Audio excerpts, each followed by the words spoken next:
Hi there, this is Pacharee of Brandnowdigital. This month of May, actually we just have a few days to go, May is Mental Health Month.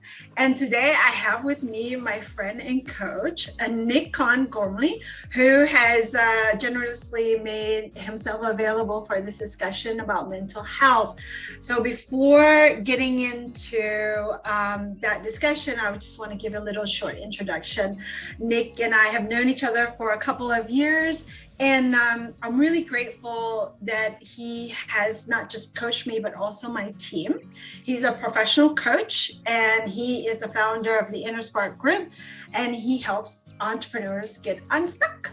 So one of the ways that he helped our team get unstuck was to do a vulnerability group exercise. He came into our office one day and he asked people various questions. And this helped the team to see each other in a different light, how we appreciated each other, but we had not articulated in the past. And then also areas where we could improve that would help and improve facilitating the teamwork in our group. So without further ado, I'd like you to meet Mr. Nick Gormley. Hi, Nick. Hey, Pacharee, thank you for having me. It really means a lot. And I think what we're going to talk about is so important to so many entrepreneurs and business owners. And I really think that, burnout and mental health are things that everybody would do better to know more about. Absolutely. So let's just start with the basics, right? So what is mental burnout and where does it come from? So to me, I think there's a misunderstanding because I think of where mental burnout comes from. Because to me, I think traditionally we all think mental burnout comes from the outside in, like either my boss or is having a hard time around my employees or like this, or it's the workload, or it's a lot of our expectations not being met. And to me, if you look at it that way, it causes more mental burnout, because I think for every business owner, entrepreneur, or anybody who has ambitious, I think their knee-jerk reaction is to try and control and manipulate those things. Well, if that's causing the burnout, then that needs to reduce. I need to change my boss. I need to change my employees. I need to change these outside circumstances. And that's just a lot more time and energy. And to me, what people might not know is, or see, is because we're living in the experience of our thinking, meaning the mental burnout is coming from our own experience, right? And you can see this because the things that you think are making you burn out are the things that somebody else might thrive on. Someone might love pressure and they might strive in difficult situations and you might not. So then mental burnout becomes very personal and subjective. And so when you can see that the thing that's causing the burnout is really your own thinking about the situation, and the moment you can, to me, with my clients, the moment you can see that, there comes a natural detachment to that thing. And like my mentor, Michael Neal, said, is the moment you see that you're stabbing yourself in the leg with a fork while you're trying to run a marathon, it doesn't make sense to keep stabbing yourself in the leg. And right. And so I guess if you're listening to this, would be to really take a closer look at what about what you're facing is causing you to burn out. What about it looks uncomfortable to you? And just that, I think that gentle looking will yield you a lot of insights. So I like your analogy about stabbing yourself in the leg while you're trying to run a marathon. Right. Now, how do you know if you're doing that? So that's a good question, because that relates to what I do, right? How do you know? That question to me is, how do you know you're off track? Yeah. To me, I think if you're triggered, if you're upset and you're angry and you find that it's happening a lot, you're probably stabbing yourself in the leg, unless someone's physically doing that. I had a client who came to me one day and she was absolutely certain that her boss was the biggest a-hole in the world, and she was going to quit and she was going to work at a different company, and she was deemed high potential, which means this is the person that the company tapped as being for growth, to get promoted. And you can imagine I was pretty worried. It's like, I'm getting so burnt out, I can't deal with this person. And what we did was we decided to table it, which means we put that problem on the table for later. Like we'll deal with that. We put that on the back burner. And we both forgot about it completely. And she came back a couple months later, like, oh yeah, I went to dinner with my colleagues and my boss. It's so great. I love the culture here. I was like, wait a minute. Same boss? She's like, oh yeah. I was like, what happened? She's like, well, I kind of forgot about it. And then it passed. And so now she's gotten a big promotion and she secured a very prestigious career position. So what happened with that was she was able to consciously put the issue on the back burner. So all of her time and energy didn't have to deal with it anymore. So that's how she got over that. And I think we chew on things so much in our heads that it takes up so much bandwidth that of course you're tired and angry and frustrated. Yeah.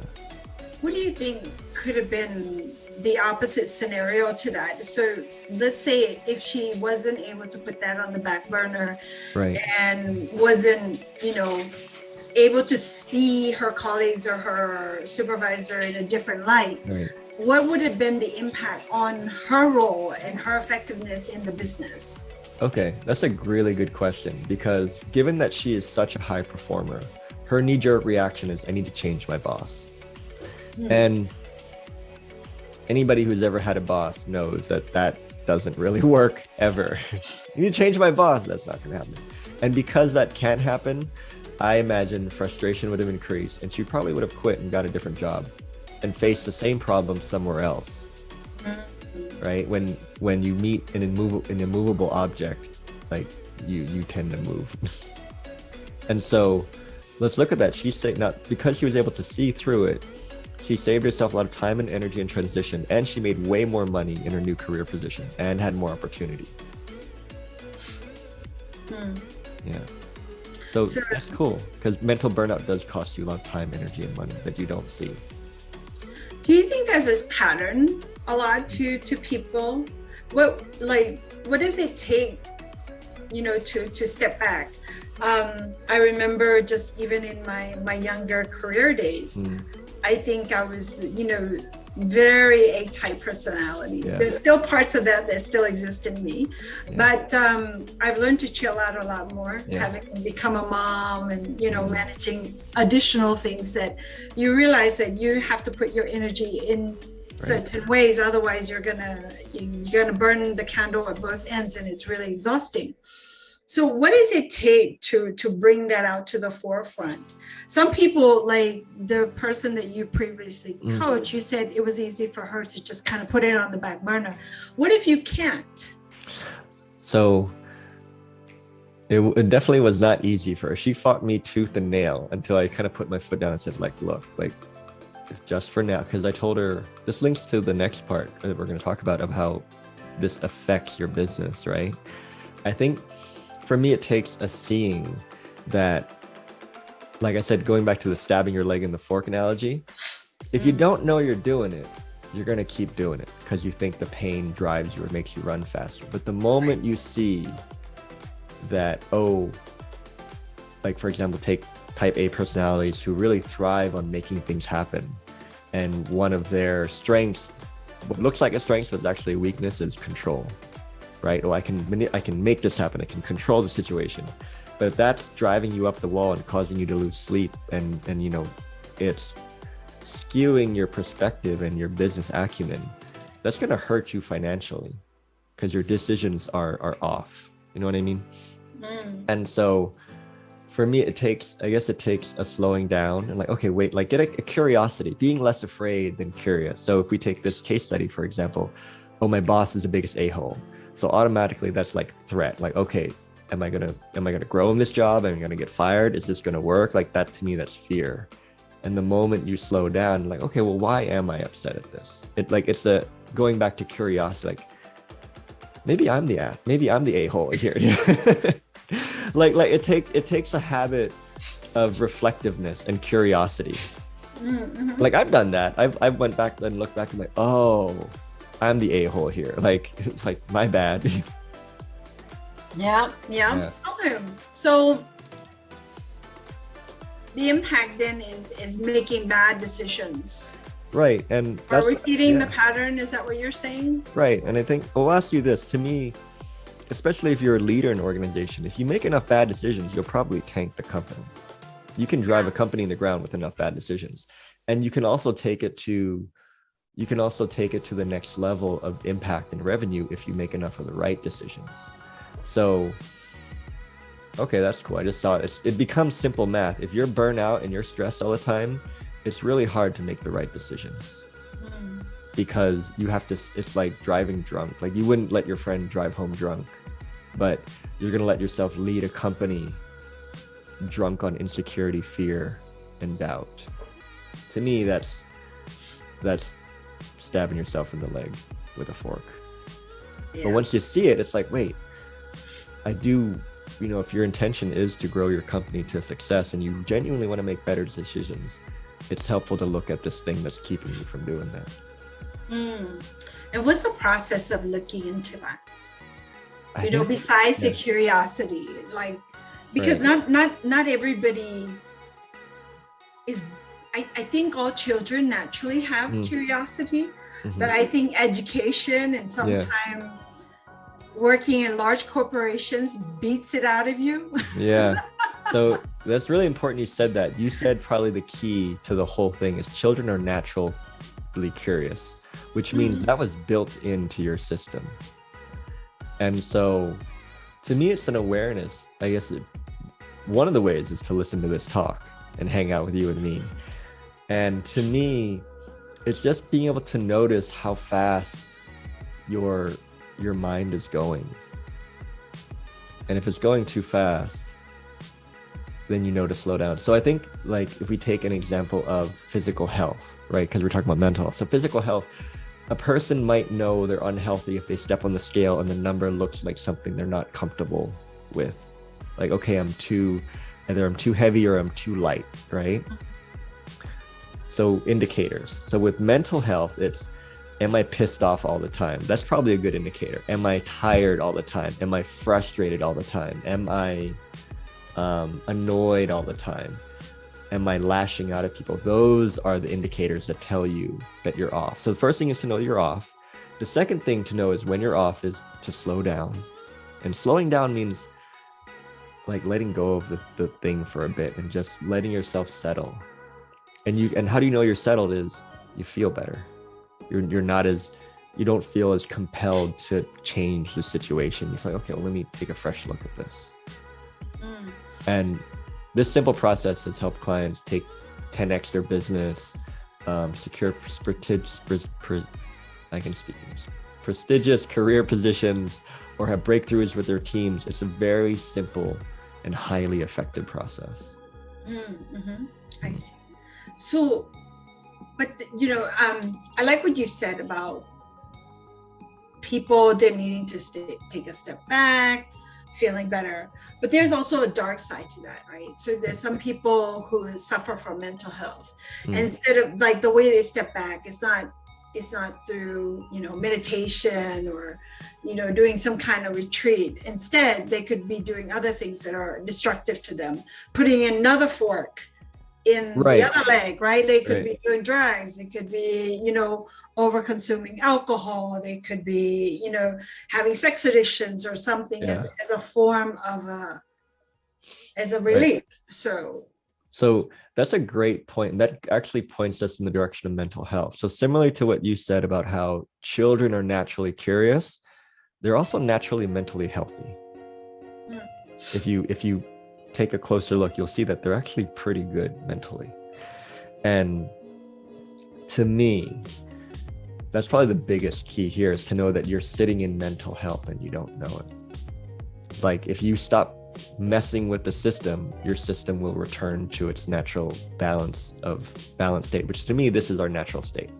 It's kind of okayness. It's not like pumped up, like, oh my God, we can do it, not like, oh my, like fearful, but this is our natural state of this very equanimity of okayness. And if you think your okayness is outside of you, of course you're gonna be addicted to drugs or alcohol or sex, because if that's where your okayness, like, yeah, that makes sense. But you really have to see it, that to me, drug and alcohol addiction is really a cry for mental health, because that's what you think will quiet your mind. Does that make sense? Yeah, it does. Right. And it takes, because you need that. You need that to feel better, external- right? To feel good, right? And so, this goes back to living in the feeling of your thinking. If your boss looks like he's the threat, you will spend time, money, and energy to avoid it, including getting a new job, only to meet the same problem over there, right? But the moment it stops looking scary, you don't need to do that. The moment you see that you can feel like your mental health is inside of you, addictions make a lot less sense naturally. Okay. Yeah. So then how does good mental health impact the business then? I'd say, we'll use physical health as a good example. Like if you're I think everybody can relate to this. Like, when you're eating healthy and you're eating clean and you're physically fit and you do yoga and you're flexible, like you just feel better in your body. Your body is more able to do better things. You can run a marathon, you can lift heavier weights, like your body just performs better. When you tap back into your mental health, you do better. You make better decisions. Remember, we talked about the better decisions you make, the better your business will be, the more money you'll make, the better, and communication gets better because you're no longer reacting to people, you're responding to people. Your relationships improve. All across, it's one of those key, I don't know what to call it. It's one of those key factors that raise the bar and everything. And that's the secret too. Because if you're listening to this and you're at a certain level in your business and you're dealing with mental burnout, imagine how much better you could do when you don't need to deal with that. Yeah. Right? That's right. Yeah. I think maybe you can speak to this. Have you ever had maybe inner nudges of maybe your inner wisdom where you just knew what to do in your business? Like directional all the time, right? Okay, so burnout gets in the way of that, and even like that's your greatest resource of kind of your intuition of knowing where to go and what to do in your business, but you can't tap into that if you're so busy putting out fires in your own head. Yeah, like I had this thing, just was it Monday that I reached out and I said, hey Nick, yeah, did you know it's mental health month? And then it's like I get these I call it in Thai, I call itแบบเทพกำลังพูด, or in English that would be like inner nudges. That's what we call them. And like that's a very real business resource, and not a lot of people respect that. I find it when I don't respect it or I don't adhere to it, something bad happens. Something falls off the wayside, and I don't know why, but it's been like that I think a good 20 some years now. Like even during our discussion as we're about to come on this talk in the recording session, I mentioned to you this other project. Right.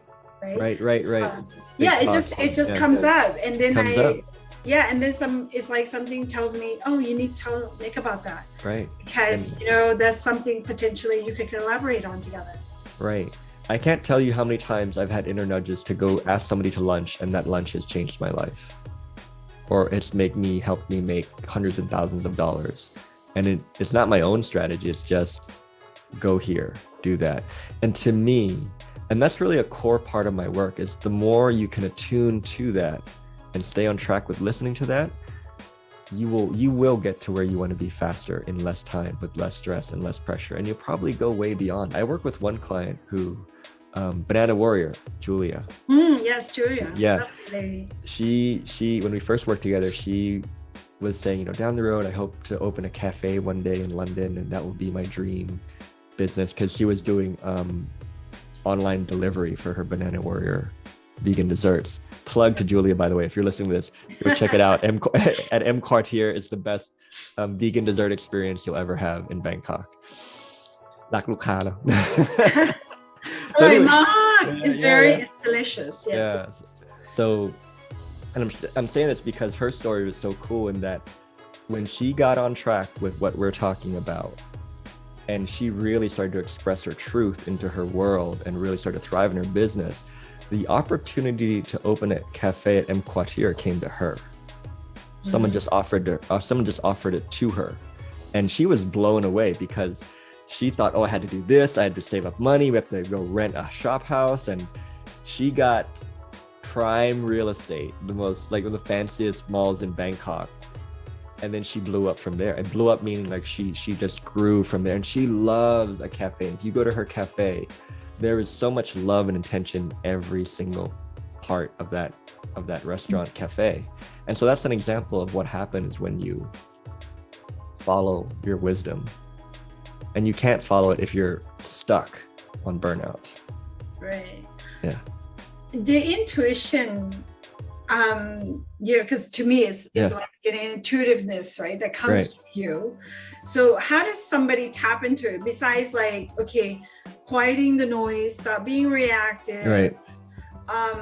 What other things could they be doing to tap into that wisdom, that inner wisdom? So the cool part about this is it's given, it's not earned. So I'm gonna speak more of that distinction. You don't have to meditate a million years to get this. You don't have to go to Tibet and be a monk to come out with like, and it was like, it's always there. And if you don't believe me, look at any child. Like no child really needs needs to go to school to learn how to walk. There's something in that system that naturally drives them to learn how to walk on 2 feet.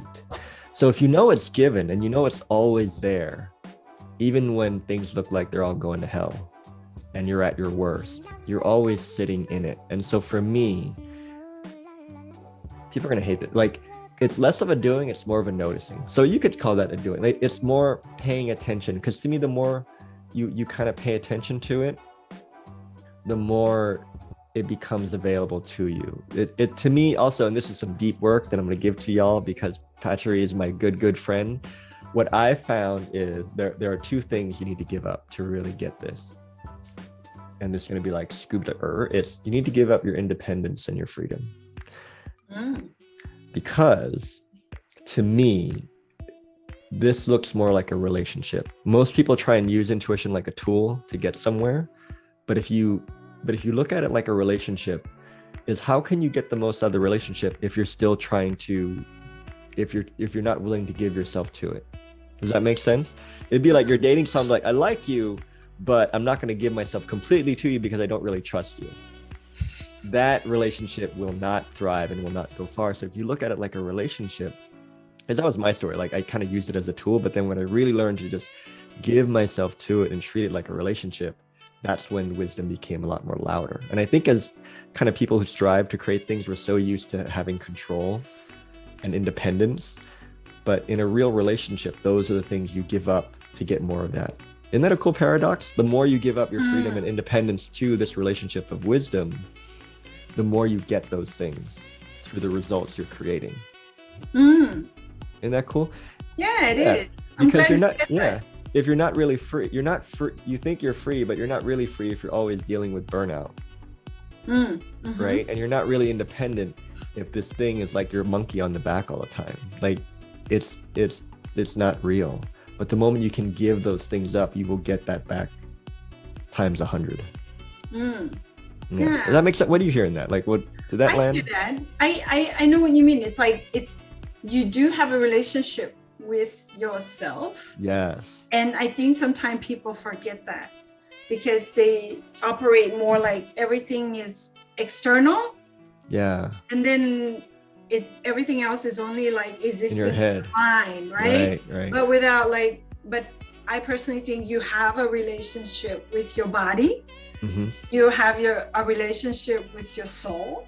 Right. How you feed the soul, how do you care for yourself? Right. Mentally, physically, emotionally, and listen to those things. And they talk to you, right? They talk to you in various ways. Here, and because we're speaking of mental health, a point in a direction I think would be helpful for everybody. And I'll give you an exercise, is listen to your body. If you listen to your body, you'll know what you want to eat. Yeah.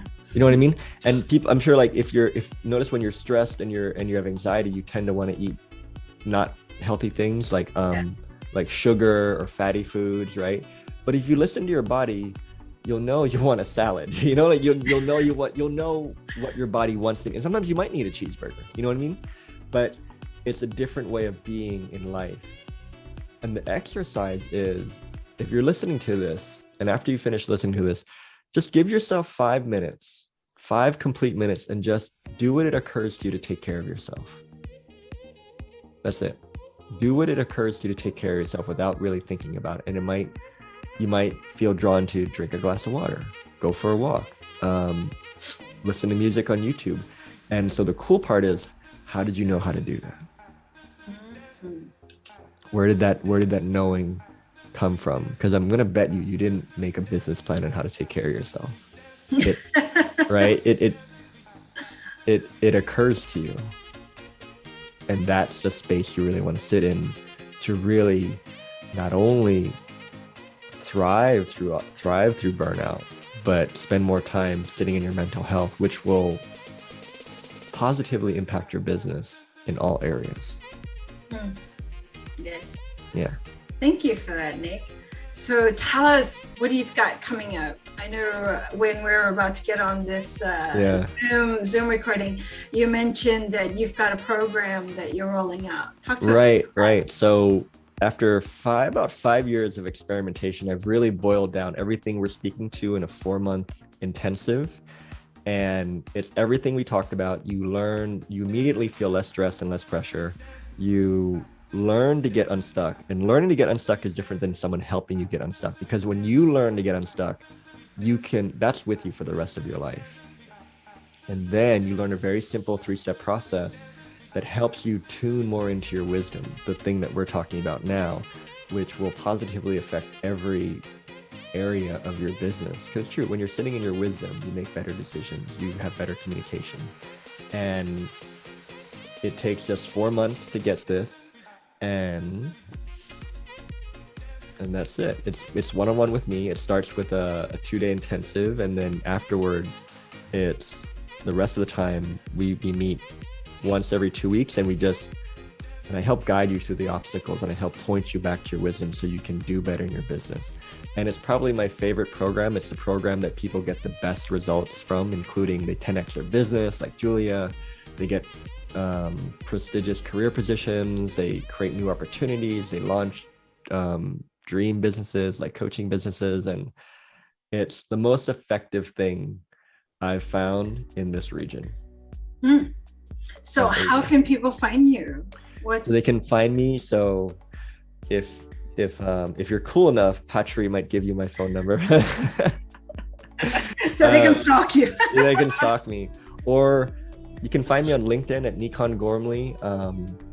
I'm on Instagram, I'm on Facebook. You can also find this offer that I'm talking about on my website at nikongormley.com, and you look at coaching and it's for you, and the description for this program is on there. And I'm thinking about who's it's good for. I think the people who get the best results for it are people who like to strive to create things, people who are experienced in business and entrepreneurship, and they really want to get more out of themselves and perform better. Yeah, and potentially, are you offering some short free consultation to determine a good fit for this program at this time? Because I imagine there's some business owners and some entrepreneurs who are going through some situations now because of the pandemic, right? So I'm going to do something cool. Normally I don't, because the offer is pretty clear. But if you're watching this and you come to me and you tell me the password is Bluefish. Okay. And I'll give you a free consultation. So just on you, I don't do free consultations anymore. But if you come to me and you tell me the password is Bluefish, I'll give you a free consultation. Oh, wow. Thank you. Yeah. So only through Pacharee. The password is Bluefish. Bluefish. And if you say anything other than Bluefish, the answer is no. Not purple turtle or not purple turtle, but Bluefish. All right, so Bluefish it is. All right, so Nick, thank you so much. And before we go, I want to give everybody a little bit of tidbit. So in case you're wondering about Nick's full name, which is Nikon, right? Yeah. So in Thai is Nikon, and I was saying, is it like Nikon, like the camera? He goes, no. It's Nikon as in victory, as in the masculine version of Nike. Yeah. So beautiful. So if you're looking for victory, That's a cool. That's a cool. You know what? That's a good example of wisdom. See, my mom thought she was giving me a Thai name, but really, she was giving me a Greek name that she didn't even know she was doing. So thanks, mom. So that's a good example of wisdom right there. I didn't have to do anything. I was born. I was given this cool name. Boom. There you are. The coach that will take you to victory. And shout out to mom. Yeah, shout out to mom. Thanks, mom. All right, Nick. Thanks so much for your time today, and enjoy the rest of your day. And we'll bring you on board next time for another discussion. Sawadee ka. Appreciate it. Sawadee ka.